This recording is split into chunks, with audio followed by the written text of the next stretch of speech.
Hello friends, welcome back to my YouTube channel free class.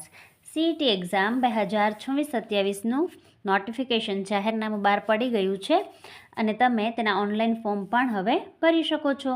રાજ્ય સરકાર દ્વારા વર્ષ 2023-24ના શૈક્ષણિક સત્રથી Gyanshakti residential school, Gyanshakti tribal residential school અને રક્ષાશક્તિ સ્કૂલમાં ધોરણ 6માં પ્રવેશ તેમજ મુખ્યમંત્રી જ્ઞાન સેતુ મેરિટ સ્કોલરશિપ યોજના માટે CETના મેરિટના આધારે સ્કોલરશિપ યોજના શરૂ થયેલ છે. તો આ CET એક્ઝામ જે છે તે રાજ્ય પરીક્ષા બોર્ડ દ્વારા તમામ રાજ્યના તમામ જિલ્લાઓમાં યોજાનાર છે, જેની તારીખ બહાર પડી ગઈ છે. તારીખ 31/1/2026 એટલે કે શનિવારના રોજ આ એક્ઝામ જે છે એ લેવાશે.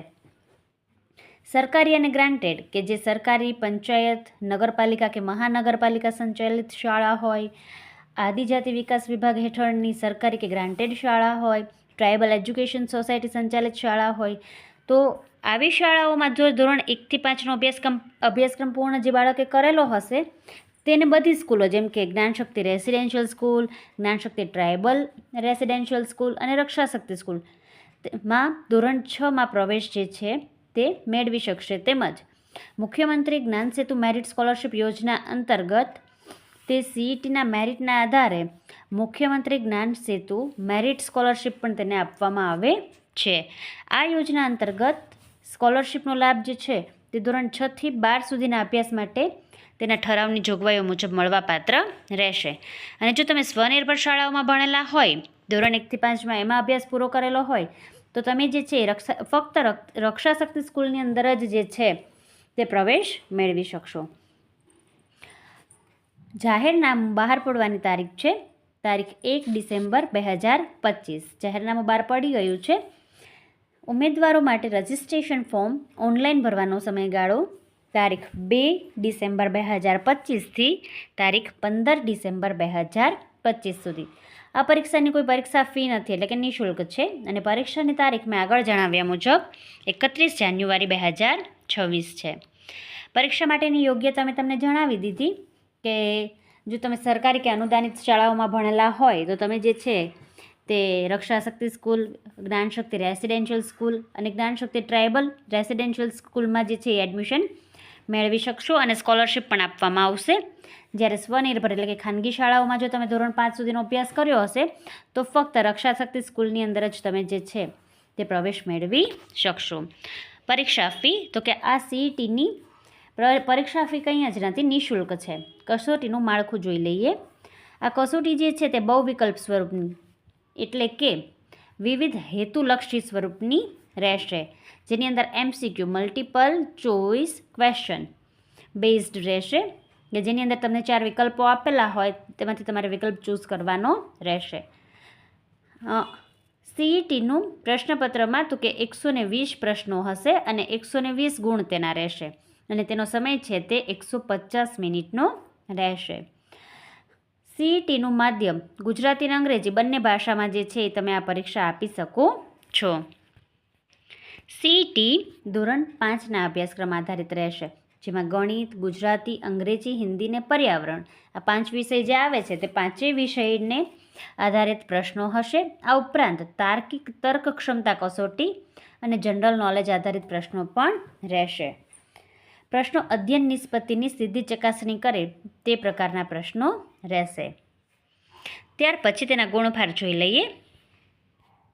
120 પ્રશ્નો જે પૂછવાના છે તો તાર્કિક ક્ષમતા કસોટીના 30 પ્રશ્નો હશે, ગણિત સજ્જતાના 30 પ્રશ્નો હશે, પર્યાવરણના 20 હશે, ગુજરાતીના 20 હશે અને અંગ્રેજી અને હિન્દીના કમ્બાઈન જે છે એ તમને 20 પ્રશ્નો પૂછવામાં આવશે. એટલે ટોટલ જે છે તે 120 પ્રશ્નો અને 120 માર્ક રહેશે. ખાસ નોંધ કે આ પરીક્ષામાં 30% પ્રશ્નો જે છે એ NEP 2020 મુજબ એટલે કે કમ્પિટન્સી બેઝડ ક્વેશ્ચન ક્ષમતા આધારિત તમને પ્રશ્નો પૂછવામાં આવશે. પરીક્ષાનું કેન્દ્ર. પરીક્ષા માટે નોંધાયેલ ઉમેદવારોની સંખ્યા અને પરીક્ષાલક્ષી વહીવટી અનુકૂળતા આધારિત રાજ્ય પરીક્ષા બોર્ડ ગાંધીનગર દ્વારા તમને જે તે તાલુકામાં કસોટી અથવા તો પરીક્ષા કેન્દ્રો નક્કી કરવામાં આવશે. અને આ પરીક્ષા તમે જ્યારે આપવા જાઓ ત્યારે ઉમેદવારે આ કેન્દ્ર ઉપર સ્વખર્ચે પહોંચવાનું છે, એટલે કે સ્વખર્ચે પરીક્ષા આપવાની છે. તેનું તમને કોઈ ભથ્થું આપવામાં આવશે નહીં. કોમન એન્ટ્રન્સ ટેસ્ટનું પરિણામ અને મેરિટ લિસ્ટ જે તમને રાજ્ય પરીક્ષા બોર્ડની વેબસાઇટ અહીંયા આપેલી છે www.secbexam.org ઉપર પ્રસિદ્ધ કરવામાં આવશે. ત્યાર પછી શાળાની પસંદગી.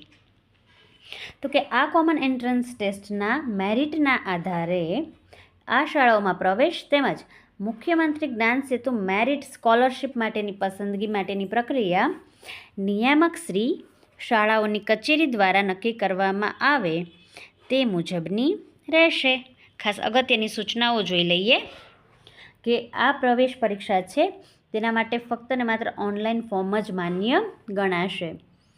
મેરિટ મુજબ જો બાળકોને પ્રવેશ આપવામાં આવે તેમજ મુખ્યમંત્રી જ્ઞાન સેતુ મેરિટ સ્કોલરશિપ પણ આપવામાં આવશે. પરીક્ષા સંબંધી વિગતોથી સતત માહિતગાર થવા માટે અહીંયા જે છે એની વેબસાઇટ આપેલી છે તે જોતા રહેવાનું રહેશે. તેમજ રાજ્યની સરકારી, અનુદાનિત અને ખાનગી એટલે કે બિન અનુદાનિત પ્રાથમિક શાળાઓના વિદ્યાર્થીઓના ઓનલાઈન આવેદન કરવા માટે સમગ્ર શિક્ષા કચેરીના ઓનલાઈન પોર્ટલ આપેલું છે. અહીંયા આપેલું છે એ પોર્ટલ પરથી આ પ્રવેશ પરીક્ષાના આવેદનપત્રો જે છે તમે ઓનલાઈન ભરી શકશો.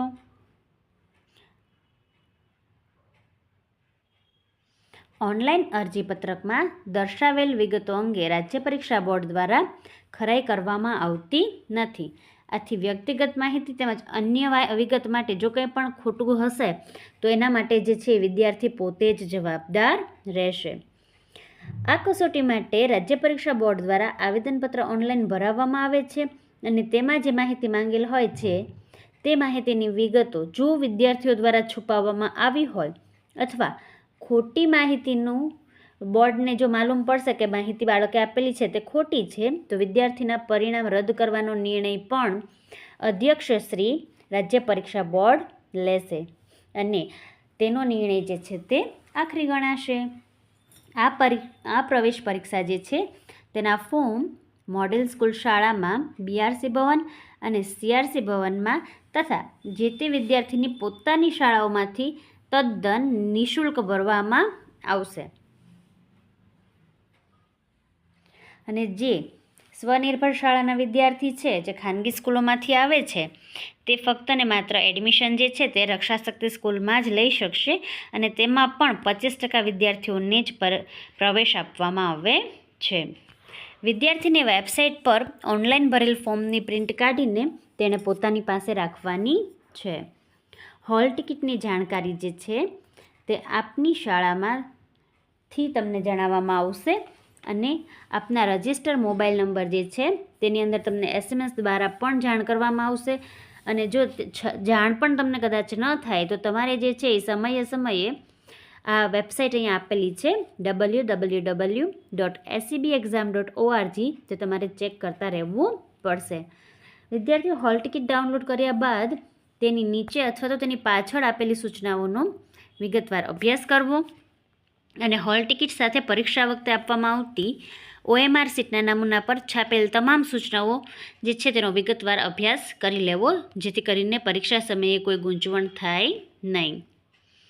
હોલ ટિકિટની કોપી કાઢ્યા બાદ વિદ્યાર્થીઓને શાળામાં અભ્યાસ કરતા હોય તે શાળાના આચાર્યના સહી સિક્કા તેમજ બાળકે પોતાનો પાસપોર્ટ સાઇઝનો ફોટો જે છે તે હોલ ટિકિટ પર ચોંટાડવાનો રહેશે. વિદ્યાર્થી પોતાની કમ્પ્યુટરાઇઝ હોલ ટિકિટ પોતાના કન્ફર્મેશન નંબર અને જન્મ તારીખ નાખીને ડાઉનલોડ પણ કરી શકશે.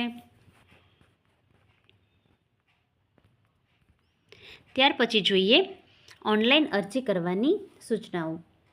તો અરજી ફોર્મ જે છે એ ચોકસાઈપૂર્વક ઓનલાઈન ભરવાનું રહેશે. તેમાં તમારી નામ, અટક, જન્મ તારીખ અને કેટેગરી કે અન્ય કોઈ બાબત જે છે એ પાછળથી બોર્ડ દ્વારા સુધારો કરવામાં આવશે નહીં, જેની ખાસ નોંધ લેવાની. સમગ્ર ફોર્મ જે છે તે અંગ્રેજીમાં ભરવાનું રહેશે અને ફોર્મ કઈ વેબસાઇટ પરથી ભરી શકાય, કયા ઓનલાઈન પોર્ટલ પરથી ભરી શકાય તેની માહિતી અહીંયા આપેલી છે. અને તારીખ 2/12 થી 15/12 દરમિયાન આ પ્રવેશ પરીક્ષાના આવેદનો ઓનલાઈન ભરી લેવાના રહેશે. ઓનલાઈન અરજી કેવી રીતે કરવી આનો એક વિડીયો જે છે તે મેં મૂકેલો છે તે પણ જોઈ લેજો. અને અહીંયા પણ હું જણાવી દઉં છું કે સૌપ્રથમ જે છે એ આ પોર્ટલ પર જવાનું રહેશે. ત્યાર પછી શાળાનો ડાયસ કોડ હશે, તેનાથી તેમાં લોગિન કરવું. લોગિન કર્યા બાદ તમારે ધોરણ 5 જે ભણાવતા હશે તે શિક્ષકના કોડ, ટીચર કોડ નાખશો તો પણ ખુલી જશે. અને જો ટીચરનો શિક્ષક કોડ નહીં હોય અથવા તો એ શિક્ષકની બદલી થઈ ગઈ હોય તો તમે ધોરણ 5ના શિક્ષક સિવાયના કોઈ શિક્ષકનો પણ જો કોડ એડ કરશો તો પણ ખુલી જશે. ત્યાર પછી ધોરણ 5 પર તેમાંથી ક્લિક કરવાનું રહેશે. તેમાં તમને વિદ્યાર્થીના કોડનું લિસ્ટ સ્ક્રીન પર દેખાશે. તમામ વિદ્યાર્થીઓનું એક પછી એક ફોર્મ ભરવાનું રહેશે. ત્યારબાદ વિદ્યાર્થીના કોડ પર ક્લિક કરો અને તેમાં ક્લિક કર્યા બાદ એક ફોર્મ ખુલશે. આ ફોર્મની અંદર શિક્ષક અને વાલીના મોબાઈલ નંબર સિવાયનો ઓટો ફેચ કરેલો ડેટા બતાવશે, જેમાં તમારે શિક્ષકનો અને તમારા વાલીનો મોબાઈલ નંબર એડ કરી દેવાનો. અને જો ઓટો ફેચ ડેટા હોય તેમાં પણ કંઈ ભૂલ હોય, કોઈ માહિતી ખોટી હોય, જેમ કે કેટેગરી, કાસ્ટ, સબકાસ્ટ, માધ્યમ જે છે ગુજરાતી, ઇંગ્લિશ, કંઈ પણ ખોટું એમાં દર્શાવતું હોય તો તે તમે અત્યારે ફોર્મ ભરતી વખતે સુધારો કરી શકો છો. પણ માહિતી તમને એમાં ખોટી લાગતી હોય તો તે સુધારો કર્યા બાદ તમામ વિગતો ભરાઈ ગયા બાદ ફોર્મમાં નીચે સેવ બટન આપેલું હશે તો સેવ બટન પર ક્લિક કરવાનું રહેશે. અને સેવ બટન પર ક્લિક કરતાં તેમની સામે સેવડ એવું લખેલું દર્શાવશે. આ રીતે તમામ વિદ્યાર્થીના ફોર્મ ભરાઈ ગયા બાદ સબમિટ પર ક્લિક કરવાનું રહેશે અને ત્યારબાદ સેવ એપ્લિકેશન છે તે પ્રિન્ટ કરવાની રહેશે. આમાં કોઈ જે છે એ ફીસ તો નિઃશુલ્ક છે, એટલે કોઈ ફીની માહિતી એડ કરવાની થતી નથી. આવી રીતે જે છે એ તમે તમારા CETનું ફોર્મ ઇઝીલી ભરી શકો છો. Thank you friends. હવે મળીશું નવા વિડીયોમાં.